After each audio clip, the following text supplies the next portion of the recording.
On est dans cette thématique sur la prière. Depuis un mois, en fait, on a consacré le premier mois de l'année à la prière en disant, OK, on veut, en début d'année 2022, dire il y a quelque chose d'important. La présence de Dieu, c'est notre priorité. Et si la présence de Dieu, c'est notre priorité, alors il faut qu'on sache comment vivre la présence de Dieu, comment la vivre au quotidien.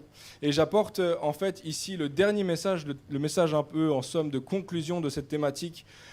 Et puis, je ne sais pas pour vous, mais avec Christina, on a été tellement encouragés par les différents intervenants, aussi par les retours, etc. On s'est dit, mais le Seigneur est en train de faire quelque chose. Il est en train de nous motiver à grandir et à fleurir dans notre vie de prière personnelle, mais en communauté aussi.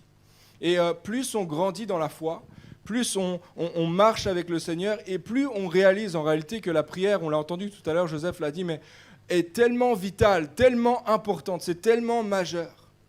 Mais comme pour les exercices physiques ou pour manger sainement, manger de manière équilibrée, etc., on le sait, peut-être d'année en année, on nous le redit, on prend des résolutions, etc., on le sait que c'est important, mais parfois la question, c'est comment ? Je sais que je dois le faire, mais je ne sais pas comment démarrer. Je ne sais pas comment me lancer, je ne sais pas comment m'y prendre. Alors on sait que c'est vital, mais on dit, mais Seigneur, aide-nous, enseigne-nous à prier. Puis c'est vraiment le thème de cette thématique, c'est vraiment l'objectif, c'est de dire, Seigneur, ensemble on prie, on dit, Seigneur, apprends-nous comment prier. On sait que c'est important, on réalise l'importance, c'est vital pour moi, je le sens, j'ai l'impression que j'ai vraiment besoin de ça, mais enseigne-moi à prier, Seigneur. Pour cette raison, dans cette série de messages, on a cherché à vous donner des éléments très pratiques pour grandir dans votre vie de prière personnelle et communautaire. On veut, et ça c'est notre rêve, c'est notre projet, c'est que chacun d'entre nous soyons des hommes et des femmes de prière, des hommes et des femmes de la présence de Dieu. Amen. Ça c'est un bon moment pour dire Amen si jamais. Un autre bon moment pour dire Amen, on rêve aussi d'être une communauté qui prie, une communauté en prière, une communauté qui aime la présence de Dieu. Amen. C'est ce qu'on rêve, c'est ce qu'on cherche. Alors on essaye de donner des outils pratiques de comment vivre la prière, comment pratiquer la prière. Il existe différentes sortes ou différentes raisons qui nous poussent à aller dans la prière. Certains prient quand ils sont très très très reconnaissants. Tout va bien, il y a des belles choses qui se passent dans votre vie et là vous êtes encouragés d'aller dans la présence de Dieu, vous êtes encouragés d'aller dire merci. Il y a des types comme ça qui sont plutôt positifs et eux, ce qu'ils vont faire, c'est quand tout va bien, quand le soleil brille, c'est là qu'ils vont dans la présence de Dieu, qu'ils vont adorer Jésus. Par contre, quand ça se passe mal, ils vont peut-être pas revenir avant un petit bout de temps. D'autres ont des personnalités qui vont plutôt justement voir les choses un peu plus difficiles, un peu plus négatives, etc. Et leur réflexe dans ces temps-là, c'est d'aller dans la présence de Dieu. C'est d'aller demander à Dieu, c'est d'aller prier. En fait, ils vont prier et puis ça va être leur motif principal, c'est d'aller dire à Dieu, il y a quelque chose qui est en train de se passer, il y a quelque chose qui ne va pas en moi, puis il y a quelque chose qui ne va pas autour de moi. Viens Seigneur dans ma vie. Toutes sortes de motifs qui nous poussent à prier. Certains vont prier plus facilement en groupe et d'autres vont prier plus facilement seuls ou individuellement. C'est plus facile d'engager la prière dans la solitude. Puis en fait, ces différences proviennent en fait essentiellement de nos tempéraments, de nos personnalités, mais aussi de notre cheminement personnel dans la foi. Certains ont été enseignés spécifiquement à prier en communauté, alors ils savent très très bien prier en communauté, mais arriver seul chez soi, c'est difficile à prier. D'autres, justement, vous avez plutôt, et c'est plutôt la tendance en général aussi dans nos milieux et dans cette époque, on sait plus ou moins prier seul, mais ça devient difficile de prier en communauté. Et la parole de Dieu nous encourage, je crois que finalement, il y a tous ces motifs et tous ces tempéraments sont des motifs qui nous poussent à aller dans la présence de Dieu. Dans toutes circonstances, dans tout état d'âme, Dieu nous appelle à être devant lui, à être avec lui. Dans Philippiens 4, verset 6, il est dit « Ne vous inquiétez de rien, mais en toute chose, faites connaître vos besoins à Dieu par des prières, des supplications, dans une attitude de reconnaissance. » Dieu nous encourage à prier tout le temps, et en toutes circonstances, peu importe le mode de prière, que ce soit la reconnaissance ou la supplication, il dit priez pour tout. Ne vous inquiétez de rien, priez pour tout. Et des fois c'est dans un mode de supplication, des fois c'est dans un mode de reconnaissance. Mais priez pour tout. En fait, on peut transformer chacune des circonstances et des situations de nos vies en un motif d'aller dans la présence de Dieu. On a vu ces dernières semaines qu'on a vu la prière solitaire. Et puis, on a été encouragé dans le premier message à prier, à trouver un lieu de solitude dans la présence de Dieu. On a vu aussi la prière communautaire, et c'est mon ami Aimable qui a porté ce message sur la prière communautaire. On a vu la semaine passée aussi la prière qui demande, la prière d'intercession, et c'est Émile qui a porté ce message, la prière qui demande, qui dit « Seigneur, j'ai besoin de ça ». Prière qui demande, prière d'intercession. Et cette semaine, on termine avec la prière qui reçoit, ou la prière de contemplation. Parce que si la prière est réellement une conversation entre Dieu et moi, ça veut dire qu'il y a certains moments où je parle et je demande, mais ça veut dire aussi qu'il y a certains moments où j'attends, je suis silencieux et j'écoute. Prière de demande, prière qui reçoit. On connaît tous quelqu'un qui monopolise la parole quand on discute avec. Je ne sais pas si vous avez une image en tête, sûrement il y a une personne de votre entourage, il y a des sourires qui viennent. Il y a une personne dans votre entourage, votre famille, parmi vos collègues, vos voisins, etc. Tu la rencontres, tu la vois, et puis elle va commencer à parler, et puis au moment où tu lui dis « je suis désolé, il faut vraiment que j'y aille », là, elle va s'arrêter de parler. On a tous quelqu'un autour de nous dans ce cas-là. Si jamais tu connais personne dans ce cas-là, c'est possible que ça soit toi, cette personne. Je dis ça, je dis rien. Mais on connaît tous quelqu'un comme ça, qui parle, qui laisse finalement tellement peu de place à entendre, à écouter ce que toi, tu as à dire. Puis, l'histoire, c'est que malheureusement, avec ces gens-là, avec ce type de personnes-là, on les aime, peut-être c'est quelqu'un de la famille, un ami, etc. Mais le souci, c'est qu'on n'est pas pressé de refaire rendez-vous avec, parce qu'on a tellement le sentiment, en fait, d'avoir pas été entendu, d'avoir pas été écouté. Alors parfois, et je transpose ici maintenant à la vie de prière, malheureusement, parfois, notre vie de prière ressemble à ça.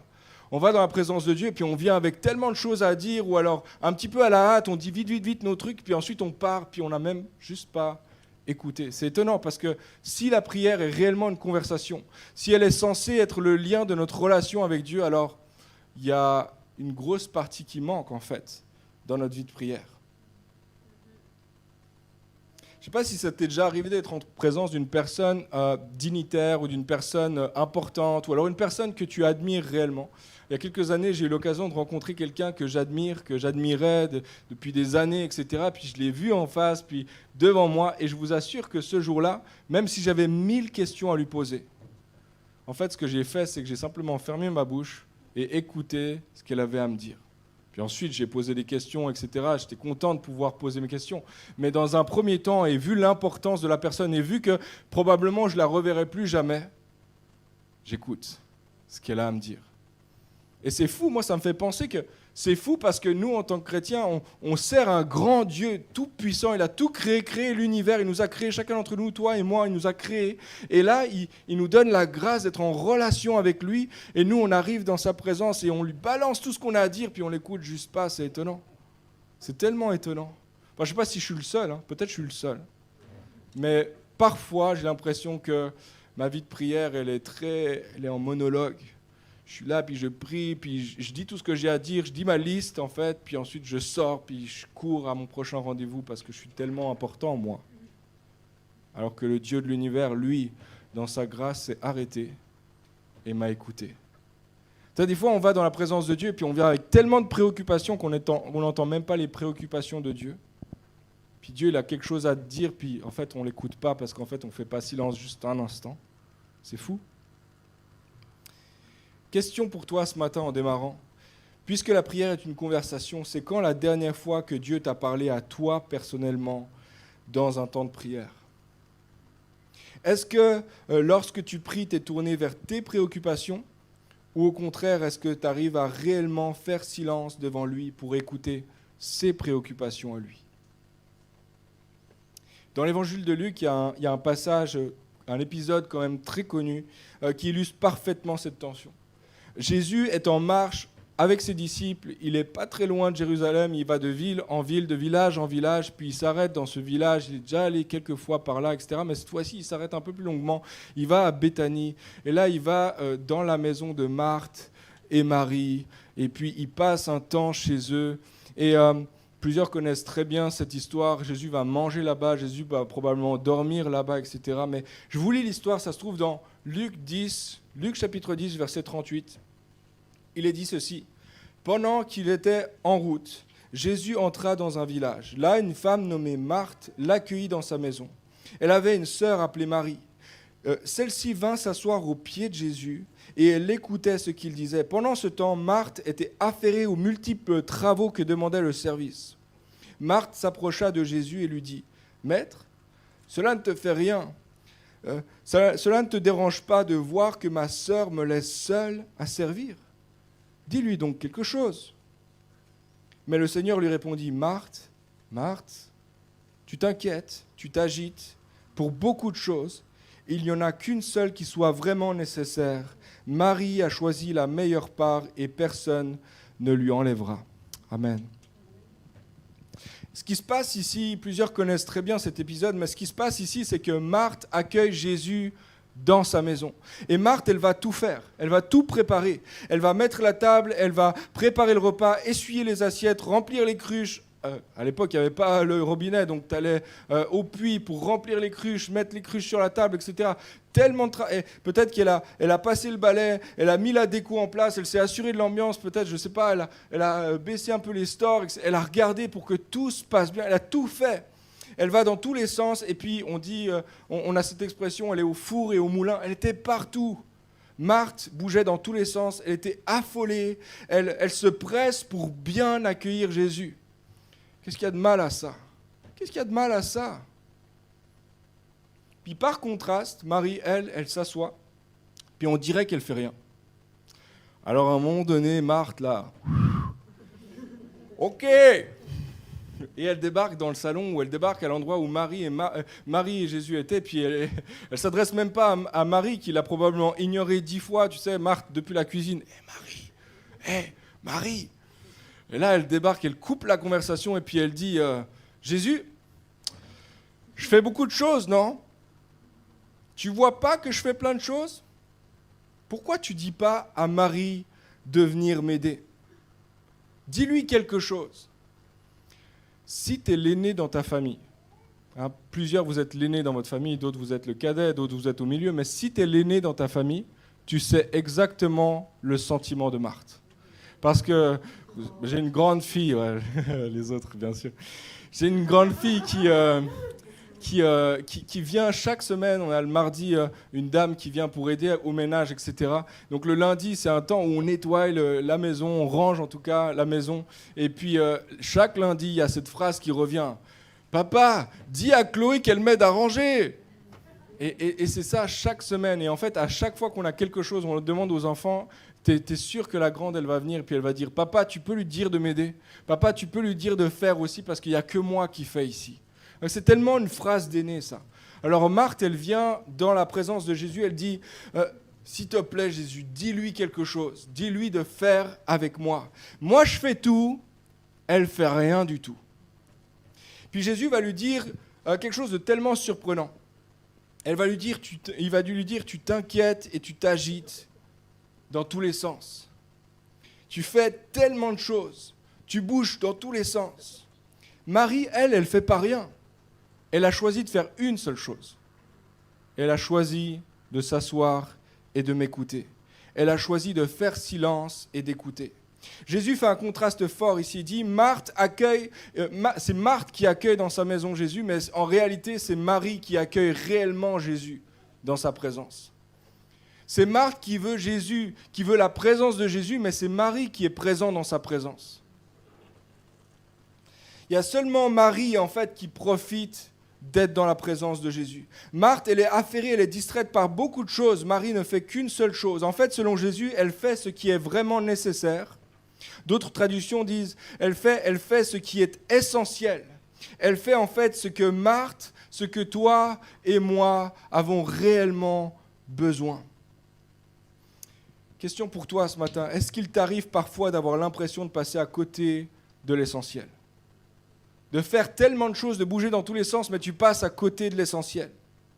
Est-ce qu'il t'arrive parfois d'avoir le sentiment de tout faire, sauf ce dont tu as réellement besoin ? C'est exactement ça qui se passe. Jésus dit, tu fais plein de choses, mais tu ne fais pas ce qui est nécessaire. Tu ne fais pas ce qui est essentiel. Tu ne fais pas ce dont tu as réellement besoin. Alors si ta réponse c'est oui, bienvenue dans le club de Marthe, bienvenue dans mon club, bienvenue dans ce club où on fait plein de choses qui, en fait, n'atteignent pas l'essentiel. Puis la parole que Jésus adresse à Marthe, ce jour-là, en fait, elle est adressée à chacun d'entre nous. Puis ce n'est pas du tout une parole de condamnation. C'est vraiment une parole de vie ce matin, si on la reçoit. Il va dire avec tendresse, avec calme, j'imagine, Marthe, Marthe, tu t'inquiètes et tu t'agites pour beaucoup de choses. Marthe, tu fais 1000 choses, tu es distraite de vivre ma présence parce qu'en fait, tu es tellement occupée à faire plein de choses. Et tout ce que tu fais, tu le fais en fait parce que ton cœur est inquiet. Et parce que ton cœur est inquiet, tu t'agites dans tous les sens. Et parce que tu t'agites dans tous les sens, ton cœur est inquiet. Tu t'inquiètes parce que tu es agité, tu t'agites parce que tu es inquiet. Tu t'arrêtes jamais. Puis tu rates l'essentiel. En fait, il lui dit, il y a un bruit extérieur.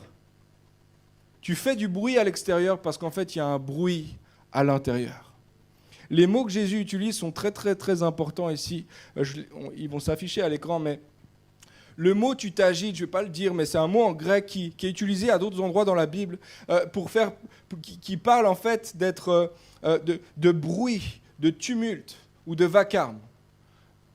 Tu t'agites, tu fais du bruit, tu fais du vacarme, tu fais du tumulte dans tous les sens.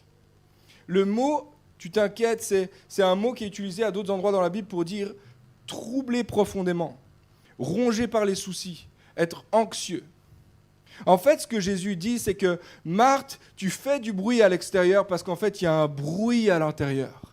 Il y a un vacarme à l'intérieur. Et parce qu'à l'intérieur, dans ton âme, il y a un vacarme, alors à l'extérieur, tu t'agites dans tous les sens pour essayer de faire baisser le bruit à l'intérieur. » Et Jésus, il met vraiment le doigt sur quelque chose de très important, les amis, ici.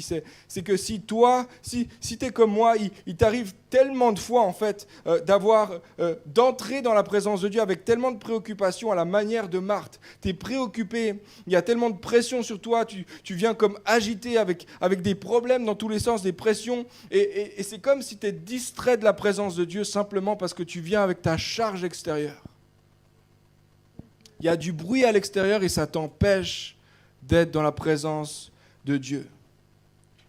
Alors comme Marthe, tu es là et en même temps tu es complètement ailleurs. Tu es présent là, oui, physiquement, je suis dans la même maison, mais en fait je suis en train de faire la cuisine dans ma tête. Je suis en train de tout préparer dans ma tête. Parce qu'en fait il y a un vacarme. J'arrive pas à trouver le silence, j'arrive pas à trouver la paix. Et vous savez pourquoi c'est si difficile de trouver la paix, de trouver le silence devant Dieu? C'est parce qu'en fait, le bruit est tout le temps, tout autour de nous. Tout le temps, tout autour de nous. En fait, on vit dans un monde, dans une société de bruit. Tout va vite, tout s'agite autour de nous. En fait, tout semble sans arrêt en train de bouger, en mouvement dans tous les sens. Bruit au travail alors que tu es sous pression, sous les délais resserrés. Bruit dans tes études alors que tu passes de salle en salle, de classe en classe, d'examen en examen. Bruit dans ton foyer parce que tu t'occupes d'enfants en bas âge et puis que tes journées sont tellement remplies et tes nuits sont tellement courtes. Bruit dans les informations incessantes de l'avancement des crises financières, des crises pétrolières, des crises écologiques, des crises militaires, des crises sanitaires, etc., etc. Il y a tellement de bruit. Bruit dans ton téléphone et dans tes réseaux sociaux. À portée de main 24 heures sur 24. Bruit parce que tu as encore 25 messages sur ton téléphone et 17 mails en retard. Bruit, bruit, bruit, vacarme, tumulte. Richard Foster a dit ceci: dans notre société contemporaine, 3 choses nous éloignent de Dieu. Le bruit, la foule et la hâte. Le bruit, la foule et la hâte. On vit en fait dans un monde de bruit et d'agitation. Et on est tellement habitué au bruit et à l'agitation que le silence nous met mal à l'aise.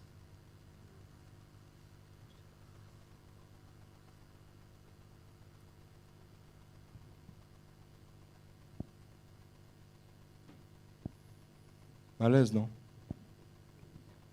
C.S. Lewis a écrit un livre à fiction, il en a écrit plusieurs, mais un livre à fiction très connu qui s'appelle Les tactiques du diable. Et dans ce livre-là, il met en fait en scène 2 démons qui s'écrivent. des lettres, une correspondance, et qui réfléchissent à comment en fait le royaume du diable pourrait gagner sur le royaume de Dieu et comment surtout éloigner les hommes de Dieu. Et c'est très intéressant dans ce livre, en fait, il nomme jamais le royaume du diable, il l'appelle le royaume du bruit. Intéressant. Blaise Pascal va jusqu'à dire « Tous les problèmes de l'humanité proviennent de l'incapacité de l'homme à s'asseoir en silence dans une pièce seule. » C'est fort. Voici comment ça marche. Si le bruit, la foule et la hâte sont constamment présents dans ta vie, alors ça va avoir un effet négatif sur ton âme. Ton âme va commencer à s'inquiéter. Ton âme va commencer à être anxieuse. Il va y avoir un bruit qui va sortir de l'intérieur de toi. Et parce qu'il semblerait que le bruit soit connecté avec le bruit extérieur, alors tu vas commencer à t'agiter dans tous les sens pour essayer d'éteindre les feux. Tu vas répondre à tous les mails, tu vas répondre à tous les messages, tu vas courir de classe en classe, tu vas courir jusqu'à ton prochain délai au travail. Tu cours parce qu'en fait, il y a un monde en bruit. Et le truc, c'est qu'on s'imagine qu'on va fixer à un moment donné le bruit intérieur en calmant le bruit à l'extérieur. Le problème avec ça, il y a deux problèmes avec ça, c'est que peu importe ce que tu fais, peu importe si tu réponds à tous tes mails aujourd'hui, il y en aura encore demain. Et c'est incessant. Et ça ne va pas s'arrêter. Et tu vas continuer à avoir des délais, etc. Tu vas continuer à avoir du bruit à l'extérieur. Ça, c'est le premier aspect. Mais le deuxième aspect, c'est qu'en fait, pendant que toi, tu t'occupes de fixer le bruit à l'extérieur, ton âme continue à crier. Puis il n'y a jamais une vraie paix à l'intérieur. Donc ça ne marche pas.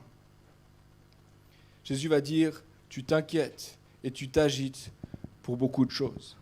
Laisse-moi encore te poser deux questions. Est-ce que tu as le sentiment d'être dans un tourbillon de bruit dans ta vie ? Et question peut-être plus importante encore, est-ce que le bruit extérieur couvre le bruit à l'intérieur ? J'aimerais dire à quelqu'un ce matin qui se sent dépassé, pressé dans tous les sens, oppressé, toujours à la hâte, tu vas arrêter de t'agiter dans tous les sens lorsque tu vas arrêter de t'agiter à l'intérieur. Il y a une paix qui va venir à l'extérieur alors qu'à l'intérieur, la paix va entrer. Le monde va toujours être bruyant, il va toujours être agité, mais toi, tu vas arrêter de t'agiter quand ton âme va arrêter de s'agiter. En fait, on s'imagine que la solution vient de l'extérieur, mais la réalité, c'est que ça vient de l'intérieur. Il faut qu'il y ait une paix, il faut qu'il y ait un calme, un silence à l'intérieur pour que j'arrête de m'agiter à l'extérieur. Jésus va dire, Marie fait ce qui est essentiel. Elle fait ce qui est nécessaire. Elle fait ce que toi et moi avons réellement besoin. Elle a choisi de faire silence et d'écouter.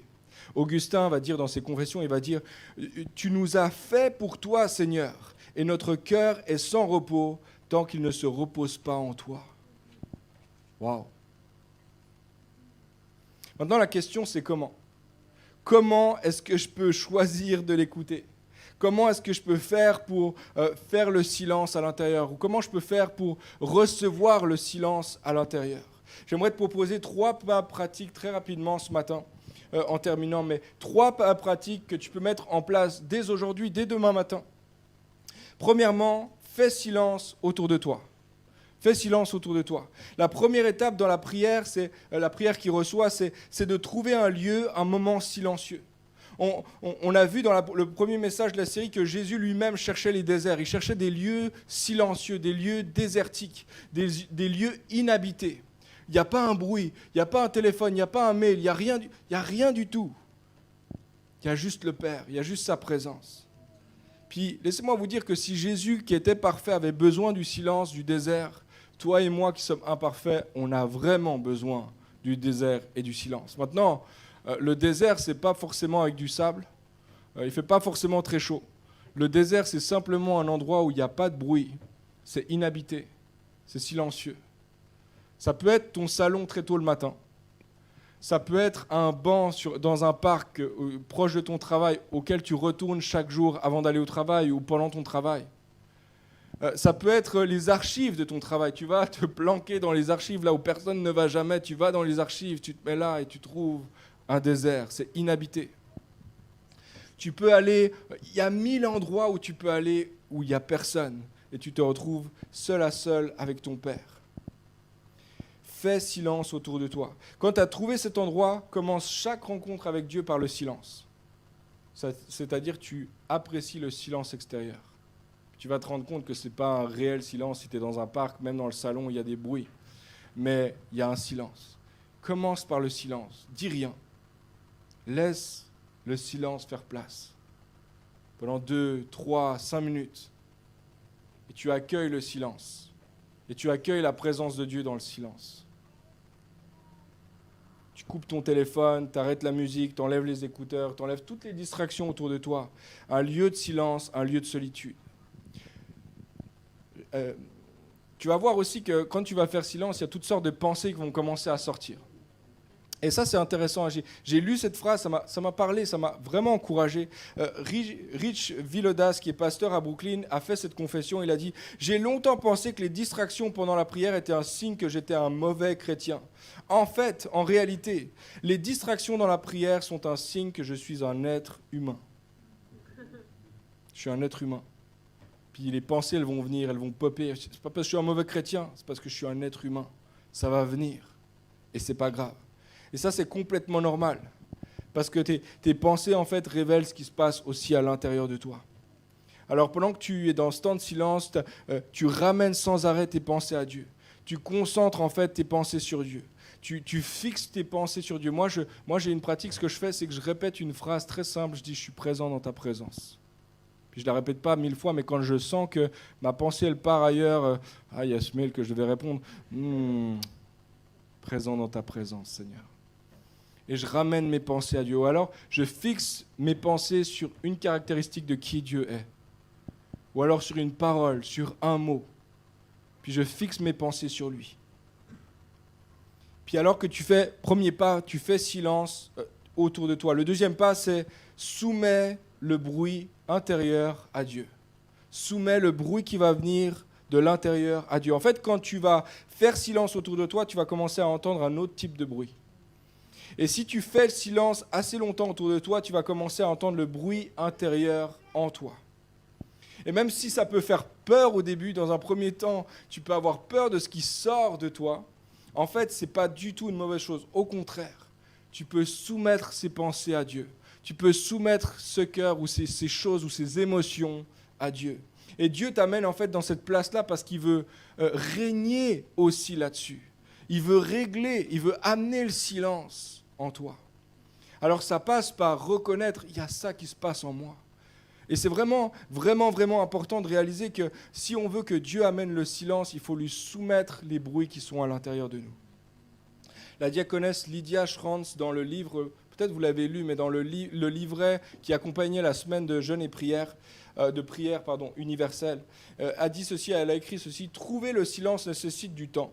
Si je remplis un verre d'eau sale, au bout d'un certain temps, la saleté se dépose au fond. L'eau devient claire, elle s'est reposée. Si nous cherchons la paix dans le silence, le contraire se produit au départ dans notre âme. Beaucoup de choses surgissent du fond de nos pensées. » Et ça, c'est pas mauvais.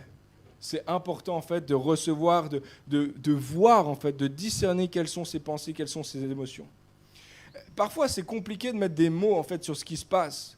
Un sentiment d'être inadéquat, un sentiment d'amertume, la honte, toutes sortes de peurs, sentiments d'être menacé, tristesse, découragement, culpabilité. Ou alors, au contraire, des sentiments plutôt positifs, la reconnaissance, la fierté, la joie, l'accomplissement, la confiance, toutes sortes d'émotions, toutes sortes de sentiments. Et pour ça, moi, je vous encourage, ce que je fais après mon temps de silence, quelques minutes de silence, ce que je fais, c'est que je lis un psaume. Je lis un psaume. Et moi, je suis les psaumes jour par jour, donc je lis un psaume toujours, le psaume d'après. Donc c'est un peu le psaume du jour. Je ne sais pas encore sur quoi je vais tomber, mais c'est le psaume du jour. Et les psaumes transpirent des émotions. C'est incroyable. En fait, c'est des hommes, des femmes qui prient et qui laissent leur cœur sortir devant Dieu. Ils sont complètement honnêtes devant Dieu.